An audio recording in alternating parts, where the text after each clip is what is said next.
인데요. 오늘은 성탄절을 준비하면서 주님께서 우리를 어떻게 위로하실까 그런 마음을 좀 생각하면서 본문을 선택해 봤습니다.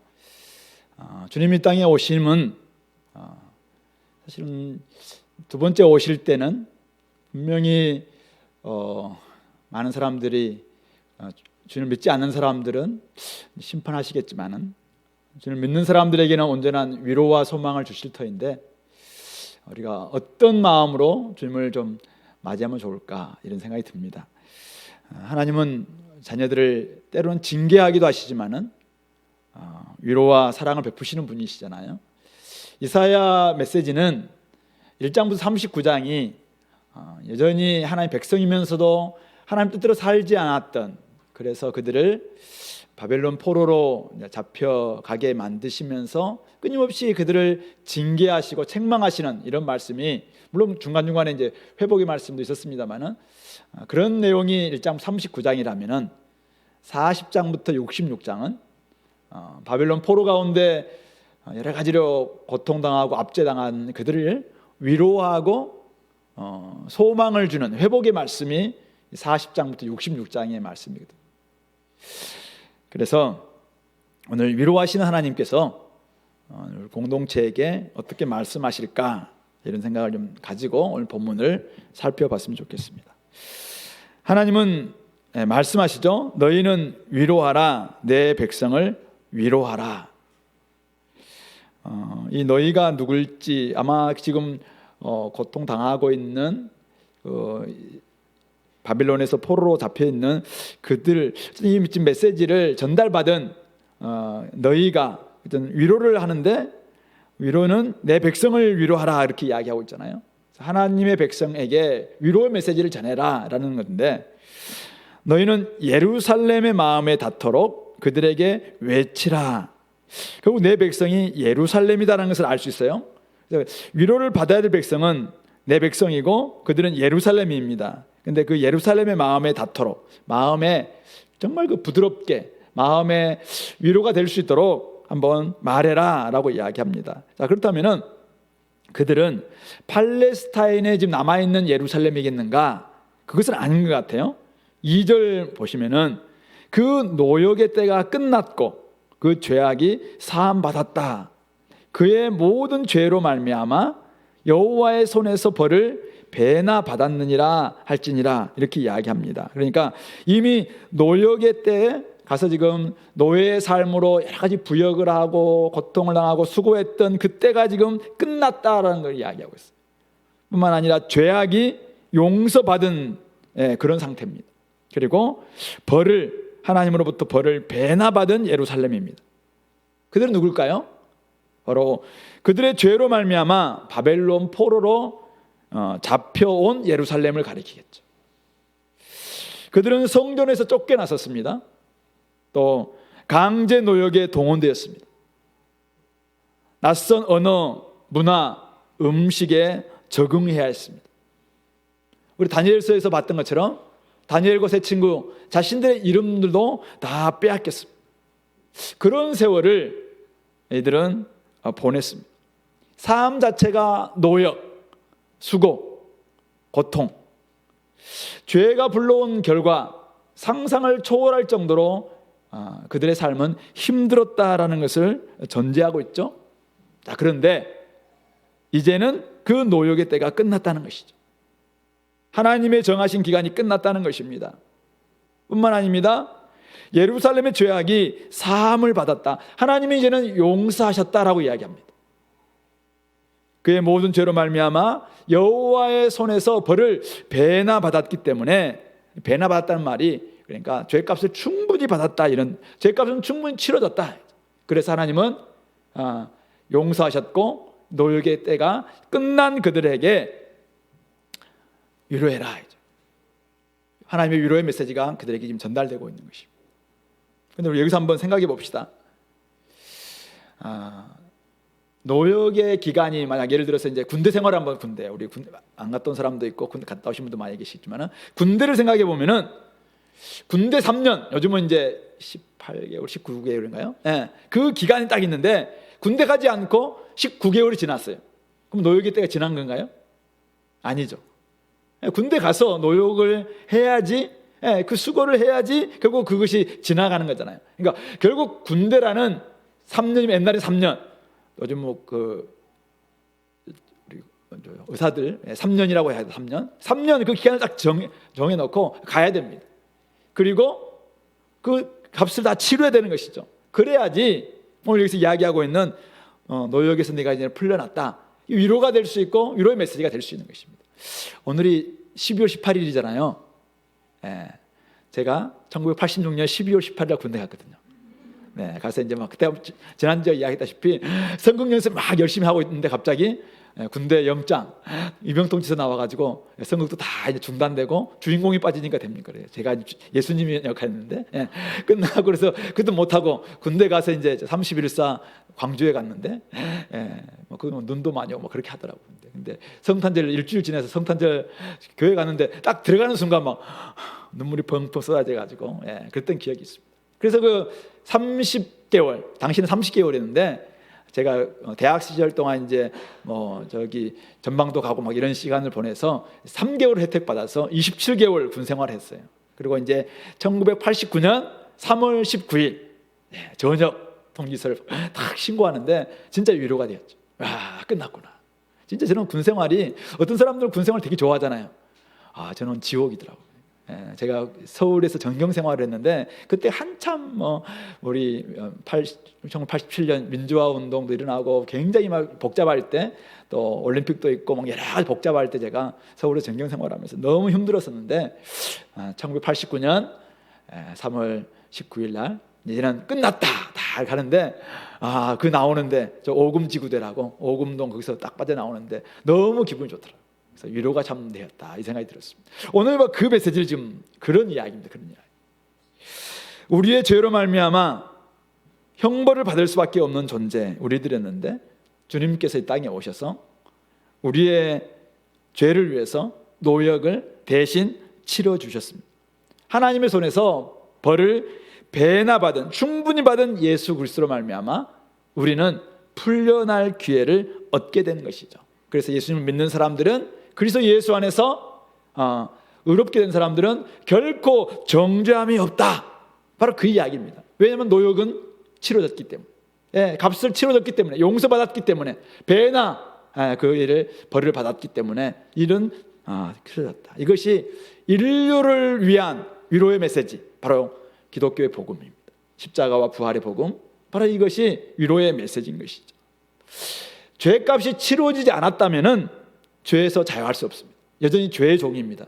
그래서 죄값이 충분히 치러져야지만이 풀려날 수가 있습니다. 그래서 그런 끊임없이 죄책감에 시달려야 되고, 죄의 종으로 말미암아 죄가 시키는 대로 그냥 늘 죄의 종으로서 구속받을 수밖에 없습니다. 그 안에서 머물 수밖에 없는 것이죠. 그러나 자기가 노역을 감당하든지 아니면 누가 대신해서 노역을 대신해 주든지, 이제 징계의 때가 딱 끝났다면은, 이미 그것은 완성됐다면은 용서받게 되는 것이고, 죄값이 충분히 치러졌기 때문에 우리는 자유할 수 있게 되는 것이다. 이것이 바로 예수님이 땅에 오셔서 우리에게 전하는 구원의 놀라운 소식이자 위로의 메시지인 것입니다. 그런데 여기서 두 가지의 가능성이 있습니다. 하나는 뭡니까? 아직도 죄값을 치르지 않는 사람들이 있습니다. 아직 군대 안 간 사람이 있다 이 말이에요. 그러니까 노역을 해야 되는데, 이게 지금 빨리 노역을 해야 될 수순을 밟아야 됩니다. 근데 이것을 예수님께서 대신 지금 치러주신 것이잖아요. 그러므로 군대 문제는 아니에요. 이건 죄 문제를 지금 이야기하는 거예요. 죄값을 주님께서 충분히 치러주셨기 때문에 내가 주님을 믿기만 한다면 나는 주님 안에서, 주님 나라에 들어가고 주님 안에서 하나님의 백성이 될 수 있는 것이죠. 그러므로 아직까지 죄값을 치르지 않는 사람들, 예수님이 내 대신해서 치렀다, 내가 도저히 못 믿겠다, 그러면 본인이 치러야 됩니다. 근데 죄값은 뭐예요? 사망이니까. 그것은 영원한 죽음으로 갈 수밖에 없는 것입니다. 그래서 영원한 죽음을 치러야 되기 때문에 영원한 생명이 있는 그 나라에는 입국할 수 없는 거예요. 미국 시민이 된 무슨 유? 유모모 씨, 왜 우리나라에 못 들어오는 거죠? 이 노역을 치르지 않았기 때문에. 그러나 전 세계에서 그렇게 막 수많은 군대를 가지고 있는 아미, BTS도 그 지니까 이번에 군대 가잖아요. 이미 그가 이제 이 기간을 지나면은 얼마든지 그는 자유할 수 있는 거잖아요. 바로 이 문제입니다, 이 문제. 그래서 아직도 죄값을 치르지 않는 사람, 아직도 예수 그리스도 안에서 정죄함이 없다라는 이 메시지가 자기의 메시지 되지 않는 사람들은 이 문제에 남아 있는 것이죠.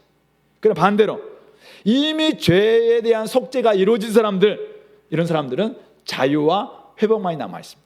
제가 얼마 전에 꿈을 꿨어요. 무슨 꿈이냐면 군대 가는 꿈을 꿨어요. 이거 진짜 최악의 꿈이라고 이야기하잖아요. 근데 한 번도 그런 적이 없는데, 제가 군대 제대한 지가 몇 년이에요? 30 몇 년이 지났잖아요. 근데도 꿈을 꿨는데, 제가 막 이렇게 늦게 거기 복귀를 한 거예요. 막 갔는데 정경버스가 쭉 있는데, 우리 버스가 잘 모르겠더라고요. 근데 딱 앉아있는 그 운전대에 앉아있는 분이니까 옛날에 우리 운전해 주셨던 그분이에요, 그분. 근데 머리가 허렇게 샜더라고요. 그리고 또 앞에 앉아있는 고참이 그때 수경, 그러니까 병장 말년있던 그분인데, 그래서 딱 신고합니다 인사하는데 갑자기 너무 오래돼가지고 신고가 안 되는 거예요. 그러니까. 그래서 큰일 났다 막 잠을 깼어요. 잠을 딱 깼는데 다행이다. 왜요? 저는 제대잖아요. 군필. 이미 군대 문제 해결된 사람이잖아요. 근데 아직도 꿈에서 내가 막 군대 가고 있는 전역한 사람은 꿈에서 아무리 막 시달려도 군대 다시 안 가도 돼요. 근데 이게 해결 안 된 사람들은 뭐 밀덕 있잖아요. 밀리터리 덕후 막 군세 생활 막 하면서 그렇게 해도 군 문제 해결 안 됐으면 군대 가야 되거든요. 군대 가야 돼. 이 죄 문제 해결 안 되면은 군대 가야 돼. 죄 문제가 죽어야 될 수밖에 없어요. 그러므로 이 문제는 만약 치료된 사람이다, 속죄를 받았다, 그러면은 하나님과의 관계는 회복되었으니까 친밀한 교제만 남아있다. 그래서 좀 죄책감에 시달리는 사람들 있잖아요. 옛날에 지었던 죄, 이 문제가 끊임없이 자기를 막 옥죄는 사람들, 이런 사람들 코끼리가 이렇게 훈련시킬 때 그런다잖아요. 어렸을 때 다 코끼리를 이렇게 기둥에 매달아 놓고 계속 하다 보니까 나중에 덩치가 큰 어미 코끼리가 돼도 도망을 못 가는 코끼리가 되는 것처럼, 이 죄 속죄를 받았음에도 불구하고 죄책감인데 이렇게 당하는 사람들은 자기를 스스로 죄인이라고 생각하는 거예요. 스스로 죄의 종이라고 여겨서 자유함이 없는 거잖아요.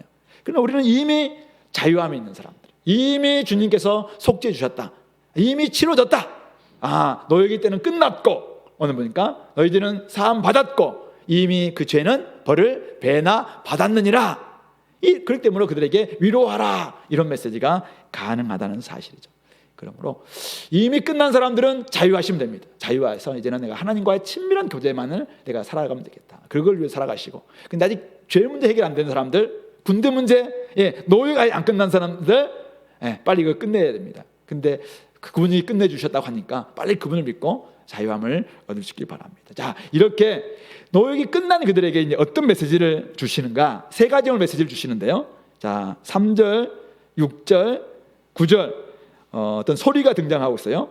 3절에는 외치는 자의 소리여, 이런 메시지를 전해라라고 이야기하고 있고, 6절에서는 말하는 자의 소리여, 이렇게 외치라라고 이야기하고 있고, 9절에서는 아름다운 소식을 시온에 전하는 자, 또 아름다운 소식을 예루살렘에 전하는 자여, 너는 힘써 소리를 높여라, 이렇게 외치고 있습니다. 자, 이들의 외치는 소리가 하나님이 하나님 백성들에게 전하고 있는 위로의 메시지인데요. 자, 세 가지 메시지입니다. 하나씩 한번 살펴봅시다. 자, 3절부터 5절 말씀. 자, 첫 번째 위로의 메시지는 뭐예요? 외치는 자의 소리여, 이렇게 말해라. 너희는 광야에서 여호와의 길을 예비하라. 사막에서 우리 하나님의 대로를 평탄하게 하라. 골짜기마다 더두어지고 산마다 언덕마다 낮아지며 고르지 아니한 곳이 평탄하게 되며 험한 곳이 평지가 될 것이요, 여호와의 영광이 나타나고 모든 육체가 그것을 함께 보리라. 이는 여호와의 입이 말씀하셨느니라. 이런 메시지를 전하라는 것입니다. 이런 메시지를 지금 위로의 메시지로 전하고 있는 것입니다. 자, 근데 첫 번째가 뭐예요? 너희는 광야의 길을 예배하라. 광야의 길을 닦아라. 또 사막에서 대로를 평탄하게 만들어라. 자, 사막에 길을 내는 거 쉬울까요, 안 쉬울까요? 이거는 무슨 언어냐면은 노역의 언어예요. 지금 바벨론에서 노역하면서 늘 고통당하면서 건물 짓고 길 닦고 토목공사하고 이런 사람들에게 지금 이런 메시지를 지금 전하고 있는 거잖아요. 그들에게 위로를 주는데 이제는 뭘 하라는 거예요? 다시 페르시아에 길 닦고 바벨론에 건물 짓고 이것이 아니라 사막에 광야에 여호와의 길을 닦고 하나님의 대로를 만들어라. 지금 그렇게 하고 있는 것이죠. 뭘 의미하는 겁니까? 지금 그들로 하여금 바벨론에서 예루살렘으로 포로 귀환을 하는 백성들에게 하나님도 함께 가시기 때문에 하나님이 가시는 길을 닦아라. 지금 이런 말이겠죠. 당시에는 그 예루살렘, 팔레스타인 그 옆쪽에 요르단 옆쪽에 그 왕의 대로라고 해요. 왕의 대로. 킹스 하이웨이라고. 그래서 외국의 사절단들이나 왕들이 지나가는, 대상들이 지나가는 그 킹스 하이웨이가 있는데, 왕의 대로가 있는데, 그것을 생각하면서 결국 여호와께서 지금 바벨론, 메소포타미아 저기 그쪽에 있는 그곳에서 다시 팔레스타인에 돌아오실 수 있도록, 여호와께서 돌아오실 수 있도록 길을 닦아라. 지금 이 말이죠. 이것은 뭘 전제하고 있습니까? 하나님께서 예루살렘을 떠났다라는 걸 전제하고 있죠.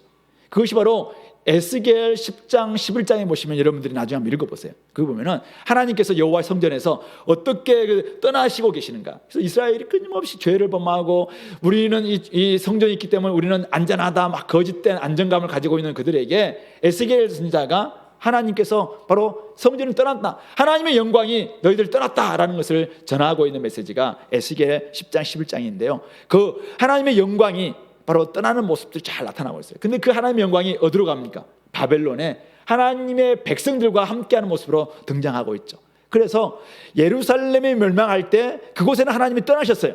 그런데 하나님의 백성 가운데 떠나신 것은 아니었어요. 즉 바벨론 포로 생활하고 있는 그들 가운데 함께 하시면서 그들에게 끊임없이 에스겔을 통해서, 예레미야를 통해서, 이사야를 통해서, 또 우리 40일 기도 때 봤던 다니엘을 통해서 그들과 함께 하시는 하나님의 모습을 보여주고 있었습니다. 자, 그런데 이제 고레스와 함께 페르시아 왕인 고레스의 칙령을 통해서 이스라엘 백성들이 이제는 고국에 돌아올 거예요.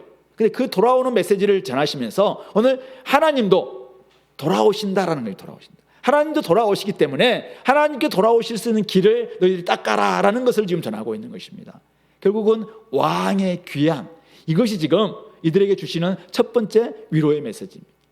하나님이 돌아올 길을 만들고 여호와의 길, 여호와의 대로 이것을 평탄하게 만들기만 한다면 어떤 일이 벌어집니까?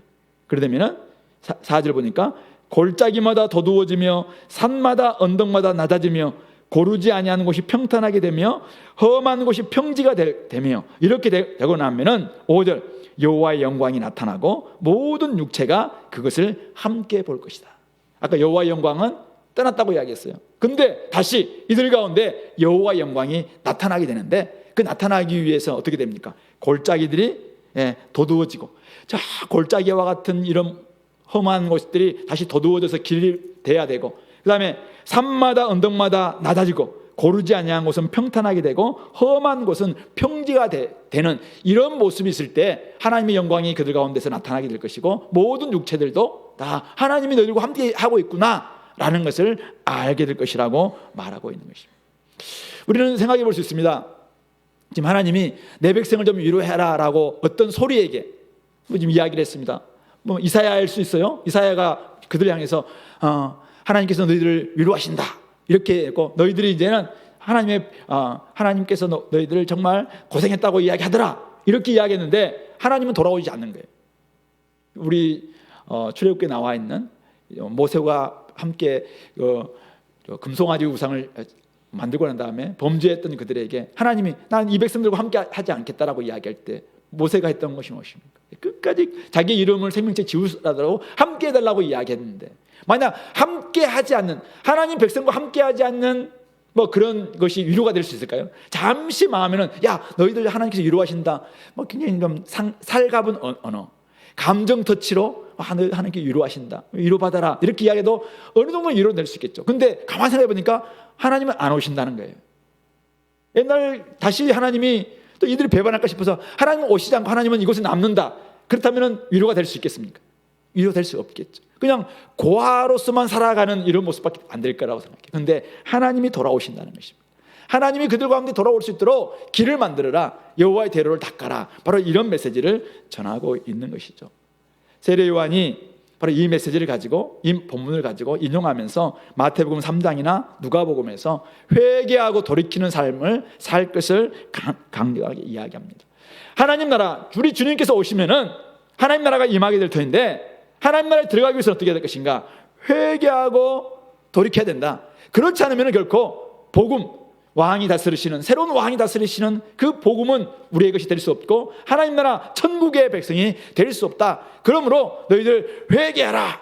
강력하게 세례 요한이 이 메시지를 가지고 전했습니다.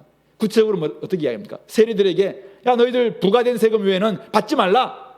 자꾸 왜 너희들 많은 세금 받아서 백성들의 삶을 괴롭게 만드느냐라고 이야기하고, 군인들에게도 야, 너희들 봉급 받고 있지 않느냐. 근데 왜 너희들 자꾸 오리 갈 사람들 심리까지 막 가게 만들면서 더 그들을 괴롭히느냐라고 이야기하면서 그렇게 하지 말라고 이야기하고 있고, 세리와 바리새인들을 향해서 너희들 아브라함 자손이라고 자꾸 까불지 마라. 저 돌들에게도 하나님께서는 아브라함 자손이라 만들 수도 있다. 너희들 회개하고 철저하게 정결한 삶을 살라.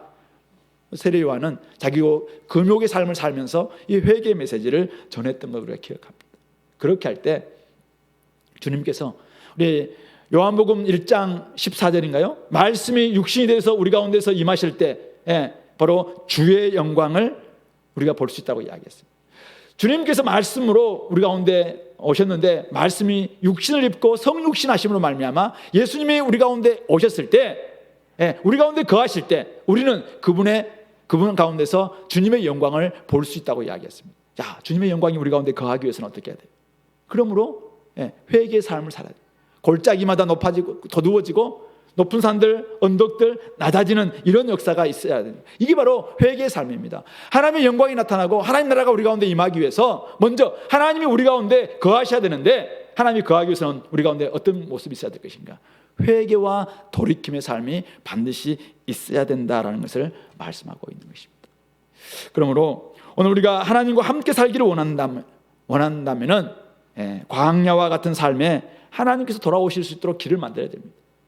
여러분 삶이 지금 사막과 같은 메마른 삶이라면은 그 삶에 하나님이 오셔서 하나님의 영광을 나타내 주기를 원하십니까?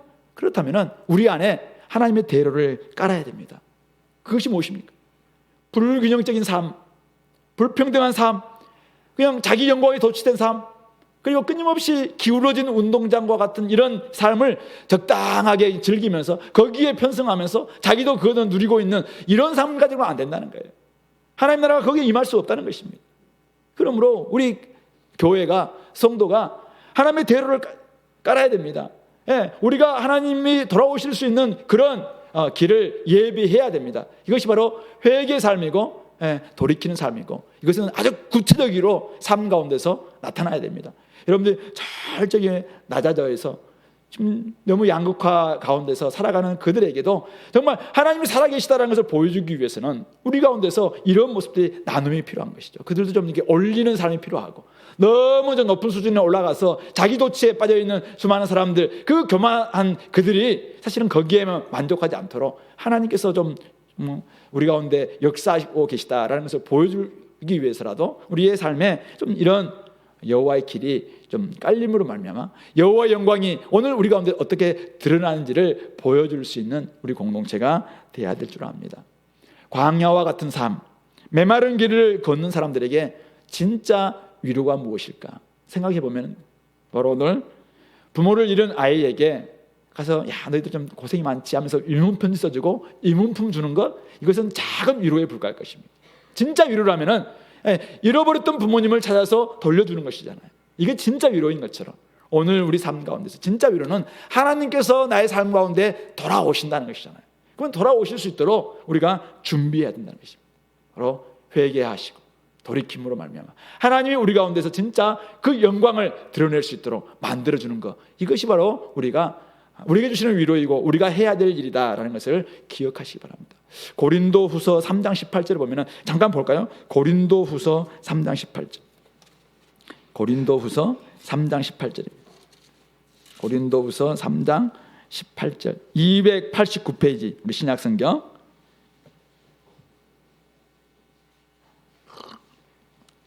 같이 한번 읽어볼까요? 우리가 다 수건을 벗은 얼굴로 거울을 보는 것 같이 주의 영광을 보매 그와 같은 형상으로 변화하여 영광에서 영광에 이르니 곧 주의 영으로 말미암음이니라.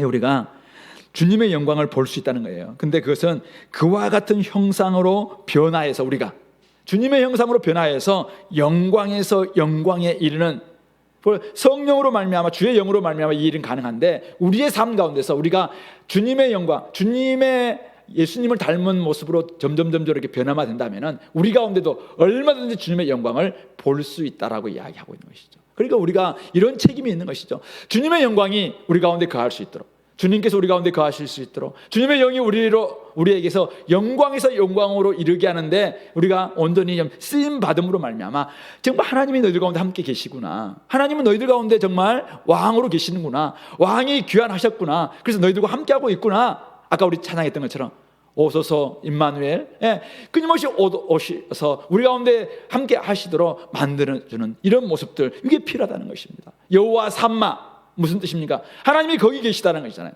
에스겔 마지막 장에서 이야기하고 있는 것처럼 그렇습니다.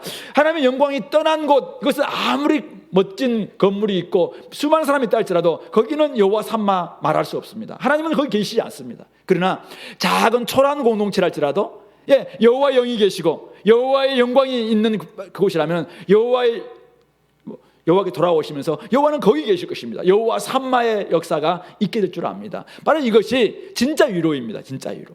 그래서 잃어버렸던 부모님을 다시 찾아서 진짜 거기서 행복을 누리고 있는 우리 고아했던 자녀들이 다시 한번 행복을 찾는 것처럼, 오늘 저와 여러분들, 이전에는 아버지를 잃어버렸던 사람들, 하나님을 잃어버렸던 사람들 아니겠습니까? 그러나 이제는 하나님이 우리 가운데 거하셔서 왕이 되시고 우리 부모님이 되어주셔서 우리에게 진짜 위로를 주신다는 사실을 좀 깨닫고, 진짜 여호와의 삼마, 여호와께서 우리 가운데 거하실 수 있도록 그렇게 준비할 수 있는, 그래서 좀 높아지는 마음들 좀 낮아주시고, 또 낮아졌던, 지금도 스스로 자존감도 없이 낮아진 이런 모습으로 살아가는 사람들이 있다면 이런 모습도 다시 한번 끌어올려서 좀 이렇게 평균케 만드는. 근데 이 평균은 그냥 수적인, 그냥 똑같은 평균은 아닙니다. 이것은 아니에요. 그래서 우리가 좀 균형을 맞출 수 있도록 좀 서로가 좀 돌아보고 나눔이 있는 이런 모습을 통해서 진짜 하나님이 우리 공동체가 계시구나, 하나님은 돌아오셨구나, 이런 것들을 통해서 위로받을 수 있도록. 그래서 진짜 예수님은 그것을 위해서 오셨는데 우리가 그것을 주의 길을 예배하지 않는다면 이 위로는 그냥 허상, 그냥 생각 속에 나오는 것에 불과할 겁니다. 그래서 그것이 진짜 우리의 위로가 되고 사람들의 위로가 될 수 있도록 우리가 주님의 길을 만들어가는 우리 공동체가 되기를 바랍니다. 두 번째는 6절부터 8절인데요. 하나님의 말씀은 영원히 선다라는 말씀이죠. 무엇이라고 외쳐야 됩니까? 라고 이 말하는 자의 소리가 물으니까, 모든 육체는 풀이요 그의 모든 아름다운 들의 꽃과 같으니 풀은 마르고 꽃이 시들면 여호와의 기운이 그 위에 붐이라. 이 백성은 실로 풀이로다. 풀은 마르고 꽃은 시드나 우리 하나님의 말씀은 영원히 서리라 하라. 이렇게 외치라는 것입니다. 위로의 메시지를 전하는데 어떤 메시지를 전하는 거예요? 너희들은 풀이라는 거예요. 그리고 너희들이 지금 그렇게 추구했던 이 땅에서의 영광, 아름다움, 이것은 풀의 꽃과 같이 금방 지나갈 것이다. 그러나 우리는 진짜 우리가 영원히 서 있고 영원히 우리 함께 하고 있을 영광이 있는데, 바로 그것은 바로 하나님 말씀이다. 바로 하나님 말씀이 영원히 서는 우리에게 주신 약속이다. 약속 붙들고 끝까지 이 땅의 것을 너무 추구하는 그런 삶에서 벗어나라. 이것이 두 번째 위로의 메시지입니다. 이것은 바벨론에서 많은 사람들이 제가 생각하면은 유혹을 받았을 것 같아요. 하나님이 우리와 함께 계신다라고 선지자들은 이야기하지만은 자기의 삶은 노역입니다. 아무리 봐도 자기의 삶은 끝나지 않을 것 같아. 끊임없이 아무리 살아도 이 땅에서 하나님 나라 백성이라는 이름 가지고는 이 땅에서 소수자이고 마이너티고 끊임없이 여기에서는 아무것도 아닌 것 같은 이런 대접을 받고 있으니까 그 마음에 뭐가 있어요? 나도 바벨론 시민 되겠다. 바벨론의 영광 내 추구하겠다. 도리어 내가 바벨론에서 성공해야지. 이게 그들이 드는 어떤 유혹이자 안정감에 대한 욕구가 아니었을까 생각해 봅니다. 바로 그들에게 지금 이런 메시지를 주는 거예요. 그러면서 하는 말이, 야, 너희들이 부러워하는 저 모든 육체들, 그들은 풀이다. 그리고 저들이 그렇게 지금 엄청나게 추구하고 있는 바벨론의 그 엄청난 영광들, 이것은 풀의 꽃과 같다. 그렇게 이야기하고 있죠. 그러면서 풀은 마르고 꽃은 금방 시들어 버리는데 그 이유는 여호와의 기운이 그 위에 불기 때문이다. 하나님의 기운은 하나님의 호흡을 이야기하는데요. 하나님의 호흡은 우리 인간을 흙을 만들고 난 다음에 흙을 만들면 하나님이 숨을 불어넣었을 때 우리를 생명되게 만들었던 그 기운이기도 하지만은, 예, 꽃에 바람을 푹 주님께서 부시면은 모든 것을 시들게 만들어버리는 그런 기운이기도 해요. 그러니까 인생은 어떤 존재입니까? 인생은 하나님의 형상대로 지음받고 하나님의 숨결로 지음받은 아주 존귀한 존재입니다. 그런데 반면에 하나님의 기운이 빠지면은 하나님이 한번 이렇게 바람만 불어도 금방 시들 수밖에 없는 연약한 존재이기도 하는 것이죠. 그러므로 우리는 하나님의 호흡 없이는 살 수 없고 하나님의 기운만 불어도 결국 시들 수밖에 없는 존재라면은 우리는 끊임없이 하나님을 더욱더 추구하고 하나님을 의존하고 하나님을 의지하고 하나님을 붙들고 살아야 되잖아요. 하나님 말씀하시는 것을 진리로 여기면서 살아내야 되는데 너무나도 죄가 우리 안에 들어옴으로 말미암아 이런 삶이 아니라 우리는 약하니까 부족하니까 자꾸만 뭘 봅니까? 지금 잠깐의 영광, 일시적인 불의 꽃과 같은 이 영광에 자꾸 유혹을 빠지는 거예요. 그리고 사탄 마귀도 그것을 우리에게 끊임없이 이야기합니다. 야, 너는 하나님 될 수 있다. 야, 네가 지금 추구하고 있는 것 하나님이 자꾸 왜 그것을 버리냐면은 네가 하나님 될까 싶어서 그렇다. 끊임없이 이것을 이야기하고 있는 거예요. 유발 하라리가 쓴 호모 사피엔스와 호모 데우스라는 책에서도 그 이야기, 인간이 끊임없이 신의 영역까지 가려고 하지만은 결국 인간은 사실은 좀 생각을 해보면은 우리는 그렇게 될 수 없는 존재이기 때문에 인간이 가지고 있는 한계가 있다는 거죠. 근데 끊임없이 우리 인간들은 이것을 모른 채 자기가 신이 되려고 하는데 신이 될 수 없는 이 한계, 이 모순, 그것 때문에 고통당할 수밖에 없어요. 그래서 오늘 선지자를 통해서 하나님은 뭐라고 얘기합니까? 야, 그거 추구해본들 그것은 풀의 꽃처럼 사라질 수밖에 없는 것이다. 그러나 하나님 말씀을 믿으라. 하나님은 너희들을 회복할 것이고 하나님은 영원하시고 하나님은 끝까지 너희들의 삶을 지탱해 줄 수 있는, 든든히 설 수 있는 영원한 버팀목이 될 수 있다. 그러므로 하나님 말씀을 의지해라. 그 메시지를 전하고 있는 것입니다. 가만 생각해 보세요. 모든 육체와 우리가 다른 점이 있을까요? 풀이라는 점에서 똑같아요. 그리고 우리가 가지고 있는 영광, 우리가 추구하고 있는 아름다움이 풀의 꽃과 풀의 꽃과 같다는 점에서도 똑같아요.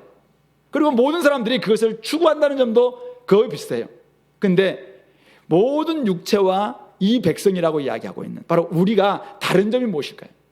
다른 점은 오늘 여기서 이야기하고 있는 것처럼 바로 풀은 마르고 꽃은 시드나 우리 하나님의 말씀은 영원히 서리라. 이 말씀을 우리가 듣는다는 것입니다. 우리에게 이 말씀이 증거되었다는 점이 다른 점입니다. 앞에 7절에 나와 있는 풀은 마르고 꽃이 시들면 여호와의 기운이 그 위에 불미라. 이 백성은 실로 풀이로다. 이 백성은 하나님의 백성을 가리키는 거예요. 하나님의 백성은 실로 풀이에요. 풀과 같아요. 풀은 마르고 꽃은 시들 수밖에 없는 존재예요. 그렇기 때문에 풀의 꽃과 같은 그거 너무 추구하지 말라는 거예요. 도리어 하나님의 말씀은 영원히 서리라. 이 말씀을 의지하고 이 말씀을 따라서 하나님이 우리를 회복하신다죠. 다시 포로에서 예루살렘으로 귀환하는데 거기에 동참하고 또 하나님의 나라는 다른 나라는 다 사라지겠지만 하나님 나라는 영원하기 때문에 그 나라를 붙들고 살아가는 것이 진짜 우리가 영광을 얻는 길이고 먼저 우리가 회복되는 길이다. 그것이 위로다. 오늘 그것을 살아내라는 것입니다. 이 확연한 차이점을 여러분들이 인식한다면 우리는 좀 다르게 살아야 되지 않겠습니까? 회복을 약속하시는 말씀, 영원히 서는 이 말씀을 의지해야 한다는 것입니다. 이 땅의 사람들은 이 땅의 것에 위로를 받고 이 땅에서 추구하고 있는 그것 영광에 마음을 빼앗기기도 하고 그것이 전부인 것처럼 우리는 끊임없이 그것을 추구하려고 하고 또 사탄 마귀도 끊임없이 우리 속에서 그것을 부추기죠. 야, 하나님도 없어. 하나님은 자꾸 네가 하나님 될까 싶어서 그렇게 하는 거야. 네가 한번 먹어봐. 그러면 영원히 살 수 있을걸? 자꾸 이거 유혹하니까 우리도 혹시 대부분의 사람들은 그렇게 살아가니까 우리도 그렇게 살아갈 수 있죠. 그러나 그것은 유혹에 불과한 것이고 우리에게는 다른 말씀이 전해졌습니다. 그렇게 살면은 반드시 죽는다. 오직 하나님 말씀만이 영원히 선다. 바로 이것을 기억하면서 여기에 우리가 붙들고 나아가는. 그래서 마음을 좀 빼앗기지 않고 말씀을 가지고 끊임없이 여러분들 마음을 지켜내는 것, 이것이 사람들에게 소망을 주고 위로를 줄 수 있는 저는 길이 아닐까 생각해 봅니다. 자, 그런 점에서 오늘 여러분들 오늘 성경부가 없죠? 다음 주도 없어요? 그 다음 주도 없어. 와, 너무 좋지 않나요? 야, 그동안 우리 성경부 때문에 맨날 힘들었는데, 야, 오늘 성경부가 없어요. 물론 마가복음 마무리인데 진짜 공부 좋아하는 사람들은 오늘이야말로 진짜 자기 진가를 드러낼 거라고 생각해요. 마가복음 1장부터 16장까지 쫙 한번 보면서 산맥을 보는 산맥, 이것이 굴곡이고 이것은 뭐고 다 가면서 야, 이러는 곳에서 내가 은혜를 받았다면서 이렇게 드러내는 사람도 있을 것이고, 그렇지 않은 사람들은 뭐 다 한 건데 뭐 지나갈 거라고 생각해. 말씀을 정말 좋아하는 사람들은 오늘과 같은 날 딱 말씀을 참 보면서 야, 이런 말씀이 있더라. 주도한들 가운데서도 딱 맥을 한번 짚어주면서 딱 마무리를 잘하면 좋겠고, 다음 주 이제 없어요. 예, 다음 주도 없고 그 다음 주도 없고 있으니까 계속 없으면 좋겠네, 이런 마음이 드나면, 와, 어떻게 우리에게 말씀이 없냐, 막 안타까운 마음을 가지고 야, 좀 우리가 큐티만 생각으로 좀 같이 나누자, 뭐 이런 모습 돼야 되지 않나요? 예? 말씀이 우리가 있는데, 이 오늘날 한국 교회를 이렇게 분석하는 그 작고 그 통계를 보면은 어떤 교회가 살아남는가, 어떤 교회가 그 회복이 빠른가 봤을 때 성경 공부가 있는 교회, 소그룹이 좀 그런 시스템이 살아있는 교회, 그리고 기본과 기초가 닦인 교회, 이런 교회들이 결국은 살아남고 또 회복력도 빠르고 이렇게 된다는 것입니다. 그런 점에서 저는 저와 여러분들이 좀 더 말씀을 사모하는 이 일에 우리가 좀 나서야 되지 않겠나, 이런 생각을 하게 됩니다. 성경부 한 번 쉬지면 참 우리가 평안하긴 한데, 만약 2주, 3주, 한 4주 연속 성경부가 없다 그러면 우리 속에서 막 견딜 수 없는 마음들, 막 성경부 하고 싶어하는 이 마음이 있어야 되지 않겠습니까? 말씀을 사모하고 매일매일 주시는 우리 큐티 말씀을 가지고 좀 살아내려고 막 하는, 그래서 내 발의 등이고 내 길에 비친 하나님 말씀이 나 가운데 없다면 나도 똑같은 소경에 불과하다 생각하면서 이 말씀을 가지고 막 사모하고 이것이 정말 나를 살린다, 이렇게 생각하고, 어린아이가 엄마의 막 저들을 막 파고들면서 사모하듯이 신령하고 순전한 저들 여러분 사모해야지 우리 구원에서 자라갈 수 있다는 것이잖아요. 그러므로 여러분 말씀을 좀 사모하시기 바랍니다. 말씀이 여러분들을 살릴 것입니다. 말씀이 공동체를 살릴 것입니다. 하나님 말씀은 영원히 서서 우리를 거듭나게 할 뿐만 아니라 우리를 자라게 할 것입니다. 그런 점에서 여러분들 PBS 하는 이 일에 정말 사활을 거시기 바랍니다. 제가 한번 들어보니까 새로 오신 분들은 PBS에 대한 열망을 가지고 있는데, 오랫동안 한 사람들 가운데서 PBS보다 뭐 GBS를 했으면 좋겠다, 아니면 뭐 어렵다, 뭐 이런 이야기를 한다는 거예요. 제가 보기에는 조금 불성실한 것 같아요. 이거는 말씀을 연구해 보면은 얼마나 여기서 꿀썰면서 단 모습이 있는데, 말씀을 연구하고 이것 때문에 우리 교회에 뭐 오고 싶어하는 사람도 많고, 이것 때문에 이 안에서 막 행복을 느끼고 그런 모습이 있는데, 지금 오랫동안 교회를 다녔으면서 이제 질려서 66권 다 아시고, 여러분들이 66권에 이제는 해박하다 그러면은 뭐 괜찮아요. 근데 지금 몇 년 하면서 좀 다른 일, 뭐 소풍 가고 뭐 어디 먹으러 가고 또 어디 뭐 함께 아우팅하고 그럴 때는 뭐 안 빠지는데, 성경부는 뭐 맨날 빠지고, 그리고 최근에 보고서를 보니까 아니, 왜 그렇게 소그룹에 참석을 안 해요? 우리 교회가 원래 그런 교회였나요? 결석했다는 말이 너무 많아요. PBS 예습 안 해온 X자도 많고, 그래서 야, 이거 어떡하지? 강력하게 다시 그분이 오셔야 되나? 응? 다시 한번 이렇게 오리엔테이션이 필요하나, 이 생각이 들었습니다. 근데 이거는 망하는 길입니다. 여러분들이 사는 길은 말씀이 사실은 여러분 삶을 지켜줘야죠. 누가 여러분들 지킬 거예요? 하나님 말씀이 영원히 설고 하나님 말씀이 여러분들 삶을 인도하시는데, 그 말씀 앞에 여러분들이 자기를 노출하지 않아? 그러면은 교훈과 책망과 바르게 함과 의를 교육하기에 유익한 이 말씀이 우리의 삶을, 우리를 하나님 사람으로 온전케 만들고 선한 일을 행할 수 있는 능력을 갖추게 만들 텐데, 이 말씀을 사모하지 않는다? 그것은 이 망하는 길로 가고 있다는, 점점 약화되고 있는 한국 교회를 닮아가는 길이다, 이거죠. 남들은 이 성경부 하지 않고도 잘 살고 있던데, 그래서 어떻게 된 거예요? 또 약화되는 거 아니냐, 이거죠. 그래서 우리는 이 말씀을 지켜내기 위해서 지금 이런 일 하고 있는데, 이건 몇 년 했다고 안 하겠다? 그래서 나를 뭐 집에서 보내달라? 그래서 내가 보니까 그냥 핑계인 거예요. 핑계. 좀 회개하시고 돌이키시고 다시 말씀 앞에 집중해야죠. 예, 다음 우리 성경부 야고보서입니다. 야고보서인데요, 굉장히 짧게 제가 끊었어요. 한 장에 할 거를 한 장을 반으로 잘랐습니다. 어떤 날은 5절만 하는 날이 있어요. 5절만 해가지고 그 안에 말씀을 단어로 그날 분석해보는 단어, 이게 무슨 의미일까 생각해보면, 우리 잘근잘근 씹어보면, 우리 칡뿌리 씹으면 그 안에서 진짜 이렇게 막 진액이 나오듯이, 그런 맛을 우리 성경에서 한번 이렇게 경험해보는 이런 시간들도 좀 가져봤으면 좋겠어요. 어쨌든 말씀이 영혼에 서는 것입니다. 여러분들 세상 것 자꾸 부러워본들 그거 있잖아요, 금방 풀의 꽃처럼 사라집니다. 그 가을에 그 예뻤던 꽃 지금 찾아가 보세요. 어디 있는지. 산에 한번 올라가 보세요. 지금은 눈꽃만.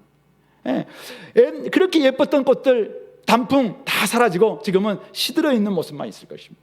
우리의 삶이 이 땅의 바벨론의 영광, 로마의 영광, 이 땅의 영광, 강남의 영광, 다 사라질 수밖에 없어요. 우리 전도서 오늘 12장 말씀 여러분들 큐티하셨죠? 젊었을 때, 청년의 때가 지나고 난 다음에 공고한 날이 이르게 되면 어떻게 됩니까?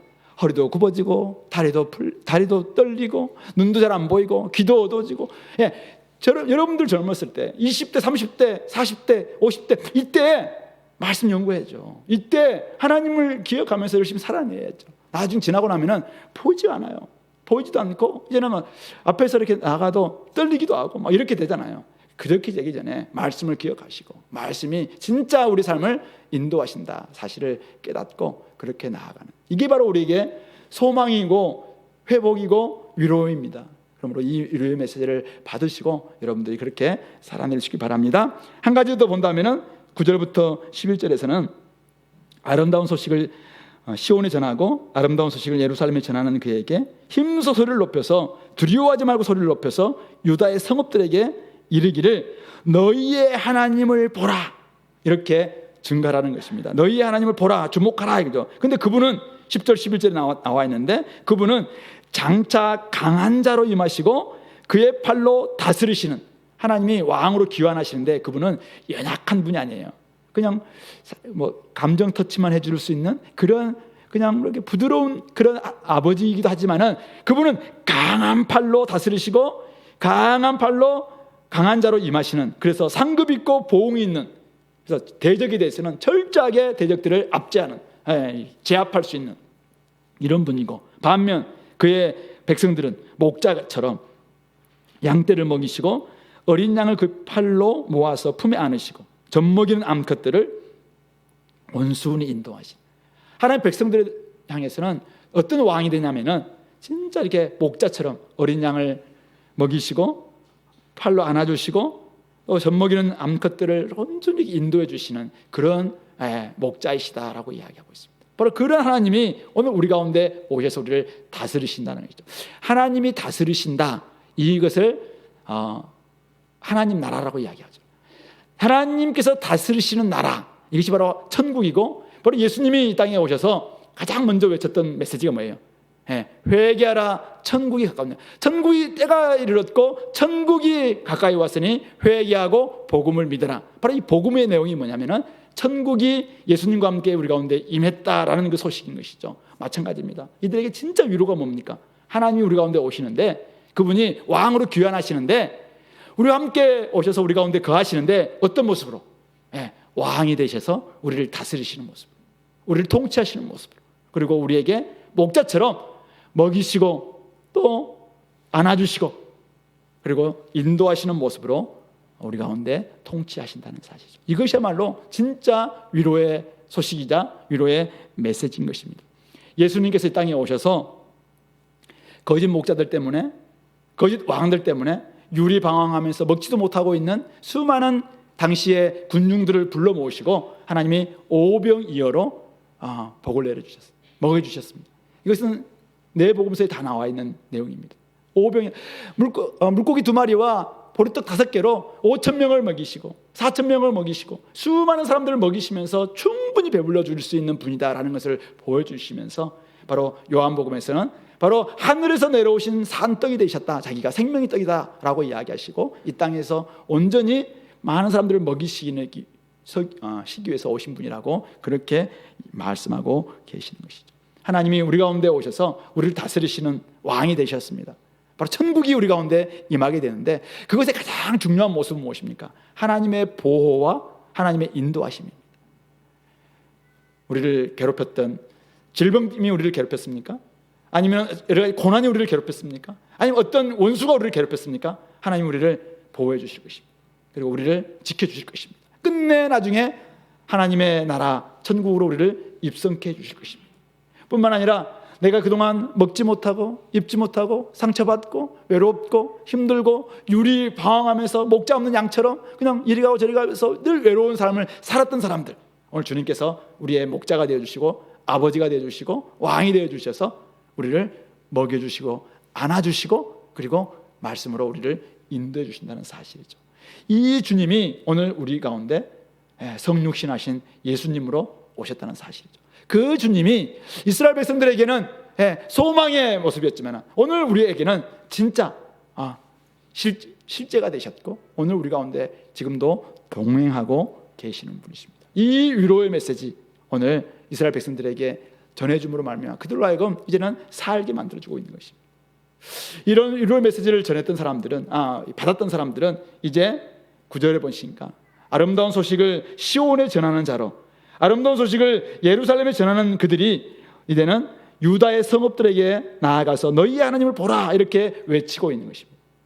위로를 받은 사람들이 위로의 메신저가 되고 있는 것이죠. 나의 하나님을 발견한 사람들이 그들에게 나아가서 야 너희의 하나님이 한번 오셨다라는 것을 좀 전하는 사람들로 바뀌고 있는 것이죠. 이것이 바로 성경의 원리이자 하나님의 원리인 것입니다.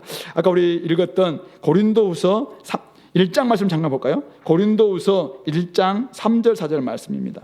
286페이지 신약성경 제가 한번 읽어볼게요. 찬송하리로다 그는 우리 주 예수 그리스도의 하나님이시요 자비의 아버지시요 모든 위로의 하나님이시며 우리의 모든 환난 중에서 우리를 위로하사 우리로 하여금 하나님께 받은 위로로서 모든 환난 중에 있는 자들을 능히 위로하게 하시는 이시로다. 위로의 하나님은 우리를 모든 환난에서 우리를 위로하셨습니다. 그리고 우리로 하여금 하나님께 받은 위로로서 모든 환난 중에 있는 자들을 능히 위로하게 하시는 것이죠. 바로 이것이 하나님의 원리입니다. 오늘 저와 여러분들이 예수님 덕분에 하나님이 우리 가운데 거하심으로 말미암아 우리가 위로를 받았습니다. 그렇다면 이제는 우리 차례죠. 다른 사람들이 나아가서 위로의 메신저가 돼야 됩니다. 위로를 하나님께서 우리에게 주셨다 전할 수 있어야 됩니다. 그런데 그것이 말로만 말로 전하는 게 굉장히 중요하지만은 말로만 전해서는 사람들이 잘 볼 수 없어요. 그래서 우리가 우리의 삶에 구원이 임했고 영원한 생명이 우리 가운데 임했고 내 삶 가운데 천국이 임했다. 하나님의 영광이 내 가운데 임함으로 말미암아 내가 그리스도 형상으로 점점점 이게 변화되고 있다라는 것을 함께 보여줄 수 있어야 돼요. 그럴 때 그들이 사람들이 야 진짜 왕이 오셨네. 그리고 야 진짜 하나님 말씀이 진짜네. 그리고 하나님이 우리 가운데 통치하시네. 야 이 위로가 나에게도 임했으면 좋겠네. 이것에 대해서 궁금해한다고 생각해. 하나님은 우리에게 특권을 주셔서 특권, 하나님 백성된 특권, 하나님의 영광에 참여할 수 있는 특권, 하나님의 자녀가 되는 특권 우리에게 주셨습니다. 이것을 누리라고. 그리고 그것이 하나님의 위로라고 우리에게 주셨어요. 이 위로를 우리가 잘 경험함으로 말미암아 사람들이 나아가서 이제는 우리가 너희들도 위로받아라. 너희 지금 이런 압제 가운데서 모든 환난 가운데 너희들을 지금 살아가고 있는데 하나님이 오셨다. 하나님이 오셨다. 하나님은 말씀으로 우리에게 약속해서 이 모든 것들 세상의 어떤 영광 이것보다 훨씬 더 나은 나라를 우리에게 준비해 주셨다고 했는데 그 약속이 우리 가운데 이루어졌다. 그리고 그분은 나의 삶에 이러이러한 일들을 통해서 나를 회복시켜 주셨다. 하나님 나라가 나한테 임하니까 이런 일들이 있더라. 이런 것들을 나눌 수 있는, 간증할 수 있는 이런 특권이 우리에게 주어졌다는 사실이죠. 그러므로 이것을 우리가 마음껏 좀 나아가는 우리 성탄절 다음 주인데요. 성탄 계절 이 한 주 동안 이런 삶을 우리가 한번 살아냈으면 좋겠습니다. 그래서 주님이 나에게 주시는 그 위로가 무엇인지를 한번 깊이 묵상해 보시고 나에게 찾아오는 그 위로가 진짜 구원이었습니까? 영생이었습니까? 나에게 찾아오는 위로가 하나님 자녀됨입니까? 하나님 나라의 백성됨입니까? 하나님의 영광이 나에게 점점 이렇게 회복되고 있는 모습입니까?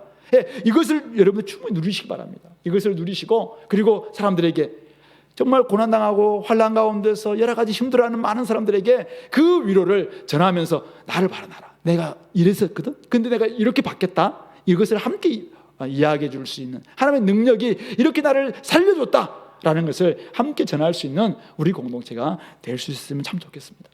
마음만 터치해주는 감정 터치 때로는 필요합니다. 때로는 사람들에게 언제나 위로를 줄 때 좀 따뜻한 말로 마음에 이렇게 다가갈 수 있도록 공감하는 언어를 잘 사용해서 위로하는 거 필요하죠. 그러나 진짜 위로는 무엇일까요? 그의 삶이 죄의 문제가 해결되었다. 그래서 네가 진짜 자유다, 진짜 행복이다, 진짜 복이다 라는 보여줄 때 진짜 위로가 되지 않겠습니까?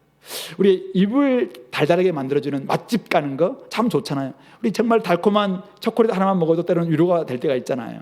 근데 진짜 위로가 무엇일까? 주님으로 가득 채워주는 거죠. 이 단맛 또는 맛집 가본들 또 지나고 나면은 금방 또 사라지고 또 다른 집으로 갈 수밖에 없는 거잖아요. 몇 번만 가도 그 집 가면은 질리게 되잖아요. 그런데 우리 가운데 진짜 하나님으로 가득 채워진 여러분들의 삶이 된다면은 진짜 이것이 위로가 되지 않겠는가? 주님으로 채워줄 수만 있다면은 다른 사람들에게 진짜 위로가 될 수 있지 않겠는가?